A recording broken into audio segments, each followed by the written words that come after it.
esta casa, doctor por la Universidad Complutense, bueno, que nos visita con asiduidad. César, bienvenido y tienes la palabra.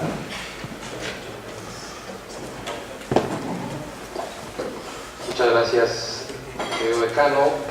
Verdaderamente sí constituye un privilegio, una emoción volver a estar aquí y aprovechar el contexto que nos da la oportunidad de presentar tanto en la revista mexicana de Derecho Electoral como el libro El Estatuto Jurídico del Juez Constitucional para evocar la memoria de Jorge Carpizo. En estos dos proyectos, evidentemente, el punto de unión también lo es Carpizo, pero antes quiero señalar, para unirme al homenaje, que yo tuve la oportunidad de conocer a Carpizo en una ocasión en la Ciudad de México, una ocasión en la que me recibió como profesor, como solía hacerlo con la mayoría de sus estudiantes, pero que tuve la oportunidad de que fuera mi maestro y de que iniciáramos una amistad en esa facultad. Como muchos saben, el profesor tenía pocos alumnos inscritos formalmente, pero alrededor de 5 o 6 alumnos inscritos formalmente, pero a sus clases llegábamos alrededor de 35, 40, la mayoría de oyentes. Y ahí inició mi relación. Y recuerdo dos cosas muy importantes que destacan lo que era Jorge Carpizo. Lo primero es que esta facultad le concedió un espacio físico para que él pudiera realizar sus labores docentes. En una ocasión el profesor Carpizo me llamó y me dijo: César, estás haciendo el doctorado y yo vengo a dar la clase y estar un poco más, entonces, ¿qué te parece si compartimos el espacio físico? Lo cual verdaderamente me ayudó muchísimo, porque literalmente yo entraba en la mañana y podía salir a altas horas de la noche, incluso teniendo un espacio físico donde realizar la tesis doctoral.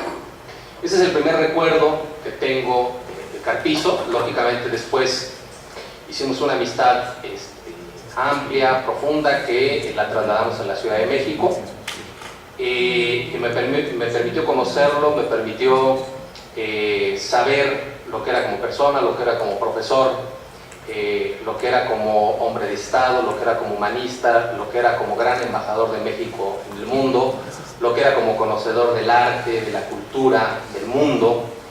Y lo segundo es que recuerdo muy bien un día en donde tuvimos clase. Terminando la clase me preguntó cómo estaba, le dije que bien, pero algo debe haber, eran los momentos en donde estaba yo en la parte final de la tesis, de estos días complicados en donde el 100% del día es para la tesis doctoral. Y recuerdo que se despidió de mí y llegando a su casa me habló a su misma oficina y me dijo: César, te acabo de ver y quiero decirte algunas cosas. Realmente platicamos alrededor de media hora y esa plática fue muy importante para mí, porque no solo me ayudó para el momento que sí era complicado, pero ayudó a dimensionar lo que era Carpizo. Carpizo daba su amistad, la procuraba, todos lo sabemos, y estaba tanto de uno. Ese día me dijo: mira, te vi un poco mal, se ve que no has dormido bien, llevas mucha atención. Me dice: mira, la tesis va a terminar, pero trata también de ocupar la mente en algunas otras cuestiones. Llegando a la Ciudad de México, bueno, y recuerdo tal vez un tercer momento cuando él fue parte de del jurado de mi tesis doctoral, y recuerdo que siempre nos habíamos hablado en una relación de ida y vuelta de usted. Cuando uno le hablaba a Jorge Carpizo de usted, él le hablaba a uno de usted. Y recuerdo que una de las primeras cosas cuando me felicitó una vez que logré el grado fue: felicidades, colega, y por favor háblame de tú. Y a partir de ahí tuvimos una amistad que se profundizó en la Ciudad de México, y he de decir que siempre estuvo al lado, respaldando los proyectos que le presenté, Uno de ellos incluso el de la revista, que fue un proyecto impulsado por nuestro director, pero también que fue entusiastamente acogido por Jorge Carpizo. Es decir que en el número 2 de la revista le hago un homenaje a Carpizo, porque considero que debe ser homenajeado por varias facetas de su vida. Él fue un constructor de instituciones en nuestro país. Yo considero que es una persona sin la cual no se entiende el proceso de transición política de nuestro país, porque fue un constructor de instituciones y porque sobre todo pasó por instituciones en donde él sabía que podía acometer a la defensa de los derechos humanos o de los derechos fundamentales. Si nosotros vemos las instituciones por las que él pasó, tuvo una amplia predilección por aquellas que se dedicasen a la tutela de los derechos. Y yo destaco una que es su labor como presidente del IFE y como persona que tuvo sobre sus hombros la difícil tarea de organizar una de las elecciones más complejas de nuestro país, que fue la de las elecciones de 1994, cuando él era secretario de Gobernación, ministro del Interior, y que veníamos de un contexto sumamente complejo por distintos factores del país, uno de ellos del estado del que provengo, de Chiapas, y que, hay que decirlo, fue una elección que, como lo dice el rector, a quien le hice una entrevista, y a otras personas más que estuvieron cerca de Carpizo en ese momento, la transición mexicana ha avanzado evolutivamente, pero ha dado grandes saltos, así le llamó el rector. Y dijo, uno de los grandes saltos fue cuando Carpizo estuvo presidiendo el IFE, porque no solo negoció una nueva reforma electoral, de la cual hoy todavía tenemos muchas cosas, sino también porque supo articular, llevar hacia adelante un proceso de suyo complicado. En consecuencia, el número 2 de la revista quiere homenajear esa faceta de Carpizo por, repito, ser un artífice, un constructor del proceso de transición política de nuestro país. Lo recuerdo con mucho aprecio, verdaderamente yo creo que en el último año de su existencia, he de decir que por distintas cuestiones académicas o no, creo que haber estado demasiado cerca de él como persona, de tal suerte que le guardo un cariño como maestro, de discípulo a maestro, pero también le guardo un afecto personal, porque en esa gran apertura no solo le daba la amistad a uno, sino inmediatamente cuando conocía a los familiares, era un afecto que inmediatamente se extendía a toda la familia. Así es que sirva este pequeño homenaje para rendir un tributo a su memoria. Muchas gracias.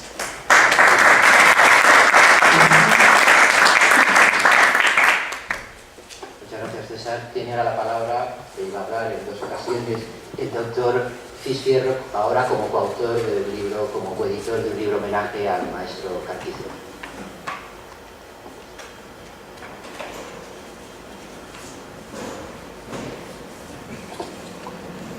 Muchas gracias, muy buenas tardes. Pues sí, efectivamente se trata también de la primicia de presentar este volumen que acaba de aparecer bajo el sello editorial de la Universidad Nacional Autónoma de México, y es una obra que está dedicada también en homenaje al doctor Jorge Carpizo. Según recuerdo yo la génesis de este libro, comentando alguna vez con el doctor Astudillo, que acababa de hacer un comentario muy bueno a los artículos de la Constitución mexicana que se refieren a la designación de los ministros de la Suprema Corte de Justicia de México, pues comentábamos que al menos yo no conocía muchas obras que se refirieran al estatuto jurídico del juez constitucional. Entonces de ahí surgió la idea de reclutar, buscar a colegas y amigos de Latinoamérica y de Europa que estuvieran dispuestos a escribir un trabajo sobre este tema. Y un poco más adelante surgió la idea de dedicar esta obra al doctor Jorge Carpizo, en razón de que se cumplían 20 años de su designación como ministro de la Suprema Corte de Justicia en México. Jorge Carpizo fue ministro de la Suprema Corte apenas un año, porque después, al año, el presidente Salinas lo invitó a fundar la Comisión Nacional de los Derechos Humanos, de manera que fue la razón de dejar la función judicial fue para cumplir una tarea igual o quizá más importante. Pero bien, como sucede a veces con estos proyectos, se fue un tanto alargando en lo que llegaban los trabajos. Yo mismo fui de los que entregaron con bastante retraso. Surgió la idea de complementar el volumen con una serie de cartas o de epístolas dirigidas por personas cercanas a Jorge Carpizo que quisieran colaborar, y estábamos ya en el proceso de la final de la edición de la obra cuando se dio pues de manera totalmente inesperada su fallecimiento, de manera que el resultado pues es un libro peculiar, porque si ustedes ven las epístolas, pues todas están dirigidas a una persona que estaba todavía con vida y en la cima de sus capacidades intelectuales y académicas. Pero si ustedes ven, por ejemplo, el prólogo que hizo el doctor Fixamudio, un pequeño ensayo que escribí yo, y por supuesto también el texto del doctor Diego Valadez y el homenaje del doctor José Narro, que es el rector de la Universidad Nacional, pues todos son textos que se escribieron después de este inesperado y doloroso acontecimiento, de manera que pues es un libro que es un homenaje en vida y también póstumo al mismo tiempo, y con independencia de su dedicatoria al doctor Jorge Carpizo, que creo que es muy justa, porque su contribución a la creación de la jurisdicción constitucional en México no se limitó a su breve paso por la Suprema Corte, sino que fue alguien que desde los años 80, con diversos trabajos y en algunas responsabilidades que le tocó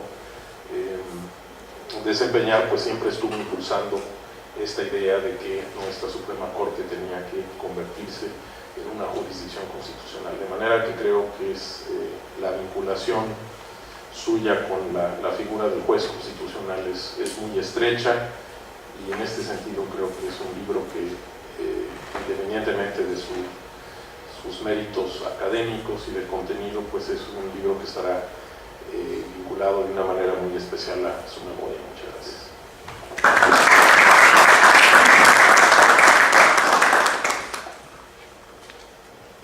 En un acto tan breve vamos a presentar una tercera obra también dedicada al profesor Jorge Carpizo, en la que contribuimos muchos constitucionalistas, y no solo constitucionalistas, españoles, mexicanos y de otras partes de Iberoamérica. Para presentarlo tiene la palabra uno de sus editores, el profesor Javier García Roca. Gracias, Raúl. Bien, el sentido de este momento era, efectivamente, como se ha dicho, una petición de la UNAM de dar a conocer esta importante revista mexicana de Derecho Electoral, el libro sobre el Estatuto de los Magistrados Constitucionales, con las entrevistas y las cartas dedicadas a Jorge Carpizo. Nosotros habíamos hecho un I+D en el que él estuvo muy presente, estuvo siempre alrededor, aunque no estuviera dentro.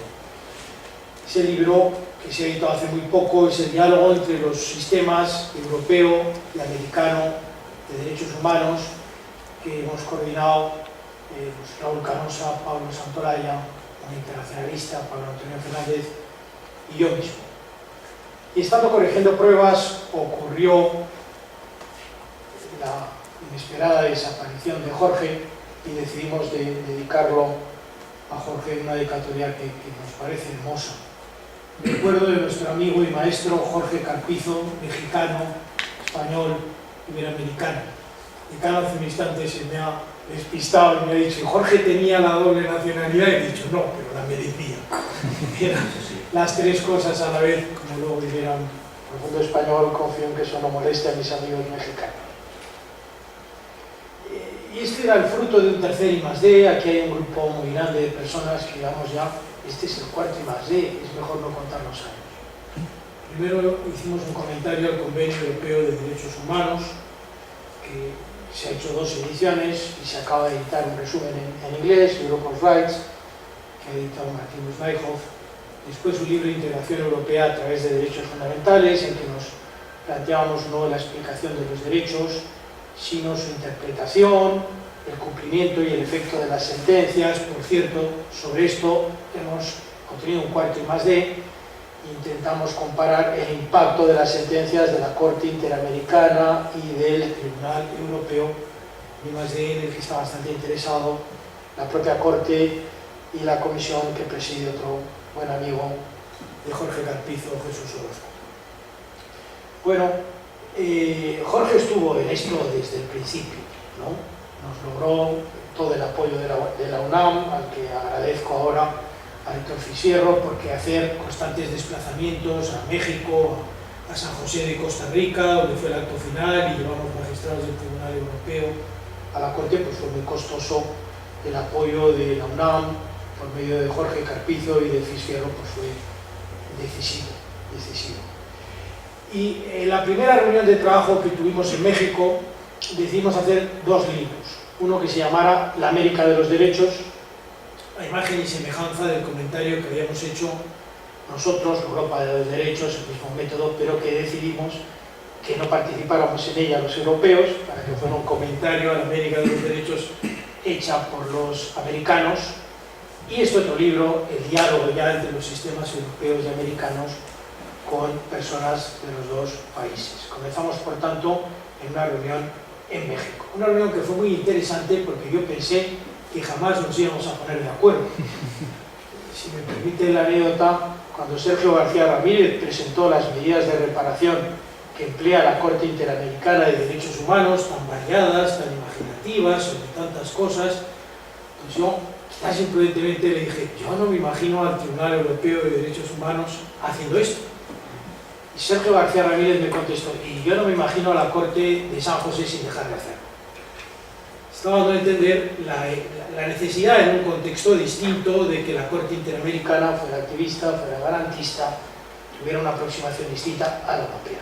Y probablemente tenía razón, porque esto es una de las cosas que ahora vamos a revisar en la siguiente investigación, si tiene sentido y se va a poder mantener en una fase ulterior, ya una vez consolidado el tribunal con la presidencia de Félix Zamudio y de Sergio García Ramírez, esto.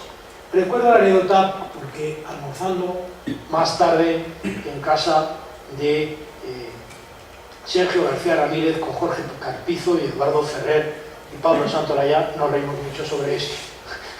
Jorge fue especialmente incisivo sobre las diferencias sociales de los dos territorios, de los dos continentes.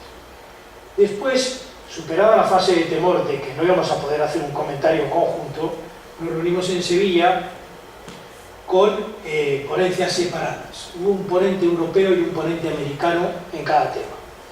Y empezamos a ver que solamente nos separaba un océano, pero no las categorías jurídicas. En la fase final en San José de Costa Rica logramos que escribiera cada ponencia conjuntamente 1 o 2 europeos y 1 o 2 americanos, que fue lo que costó mucho. No fue sencillo poner de acuerdo, como Raúl recordará,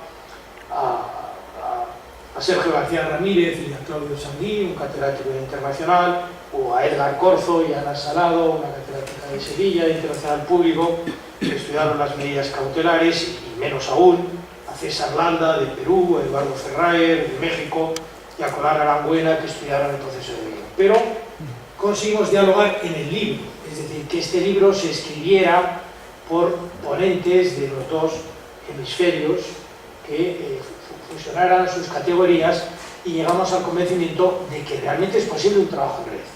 Me parece muy importante. Hay un debate en América Latina sobre esto, un artículo muy interesante de un profesor de Harvard, pero claro, americano, un país que no ha ratificado el convenio y la jurisdicción, y parece tener interés en hacerlo. Entonces, Neumann dice, no, la Corte Interamericana lo que tiene que buscar es el consentimiento de los Estados. Y donde no esté el consentimiento de los Estados, pues ahí se detiene. Claro. El consentimiento de los Estados en Venezuela no va a ser sencillo. Nosotros, en cambio, creíamos que la Corte se debía legitimar directamente con los justiciables, y para ese trabajo, pues comparar con lo que ha hecho la Corte Interamericana o con el Tribunal Supremo de Canadá, cualquier tribunal que escriba y razona en un trabajo en red, podría ser interesante. En suma, Jorge estuvo en el inicio de este proyecto porque se dio cuenta de que era una forma de alcanzar un derecho común, una globalización entre Europa y América, porque la dignidad de la persona humana es la misma, no es distinta en Chihuahua que en Extremadura. Los derechos fundamentales también, puede variar la realidad social. Impulsó el libro desde el principio y hemos estado muy contentos de manera sobrevenida de dedicárselo a él y de recordarlo en estos primeros momentos, porque todos los coordinadores españoles y todos los participantes en esta obra estuvimos muy en contacto con Jorge los años que estuvo en la Complutense en Madrid y teníamos un gran aprecio, un gran afecto y una buena deuda intelectual.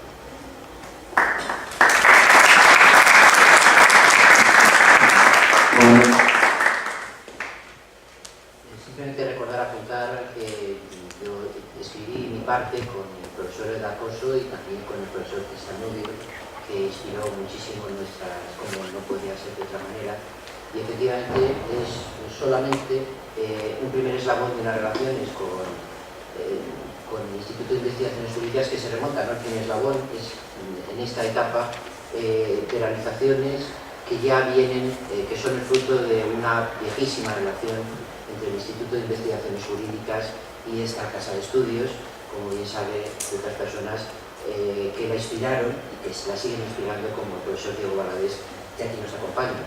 Así es que fue que escribimos muchos libros juntos. Hay que reconocer ciertamente al profesor Javier García Roca, pues esa tozudez de hacernos trabajar, que no solamente nos hace trabajar a este lado del Atlántico, sino que hace trabajar también en el otro lado del Atlántico. Así es que Javier, que tú tienes mucho que ver en el éxito de estas investigaciones. Y nada más, ahora un descanso, porque hay sesión doble, después tendremos ya sí el homenaje a profesor Jorge Carpizo. Muchísimas gracias y nos vemos después.